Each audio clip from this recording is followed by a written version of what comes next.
Imagine une monnaie solide, musclée, qui tient bon même quand le monde part en vrille. Ça fait 15 ans qu'elle est la star du game. Tu vois de laquelle je parle? Évidemment, du franc suisse. Elle a tellement la cote qu'on l'appelle la valeur refuge. C'est surtout valable en période d'incertitude. Le franc suisse fait tourner la tête des investisseurs parce qu'il est considéré comme moins risqué. Il ne se déprécie pas quand tout va mal dans le monde. La Suisse est réputée pour sa stabilité politique et d'une dette publique très basse, ce qui fait rêver certaines autres nations. Un franc fort, c'est bon pour ta consommation. Ça augmente ton pouvoir d'achat.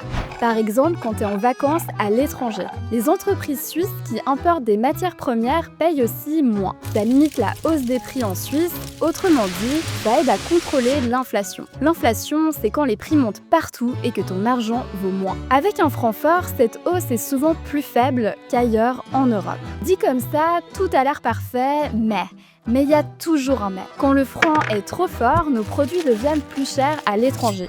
Pas top pour nos entreprises qui exportent, surtout que près de la moitié des exportations suisses vont vers la zone euro. Un franc trop fort, c'est donc moins de ventes, moins de bénéfices et à terme, moins d'embauches. Un vrai point faible pour l'économie suisse. C'est là que la Banque nationale suisse, la BNS, entre en jeu. Sa mission principale, assurer la stabilité des prix. Pas trop, pas trop bas. Pour ça, elle surveille de près la valeur du franc et intervient si besoin. Comment? Grâce à un bouton spécial qu'on appelle le taux directeur. C'est un peu comme le thermostat de la monnaie. Imagine que ce taux, c'est le prix que la BNS fixe pour emprunter de l'argent en francs suisses. Quand la BNS baisse ce taux, ça devient moins intéressant pour les banques et les investisseurs d'acheter des francs suisses parce qu'ils gagnent moins d'argent avec. Du coup, moins de gens achètent des francs et sa valeur baisse un peu. Ça aide les entreprises suisses qui vendent à l'étranger parce que leurs produits coûtent moins cher pour les clients étrangers. A l'inverse, quand la BNS augmente les taux directeurs, ça devient plus intéressant d'acheter des francs suisses parce qu'on peut gagner plus d'argent. La valeur du franc monte, ça freine la hausse des prix en Suisse, mais ça complique la vie des exportateurs.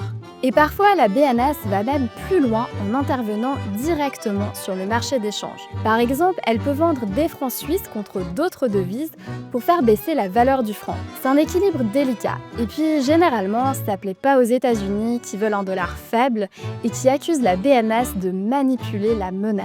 Tu l'auras compris, gérer la valeur du franc, c'est un vrai exercice d'équilibriste entre protéger le pouvoir d'achat des consommateurs, aider les entreprises et maintenir la stabilité économique suisse.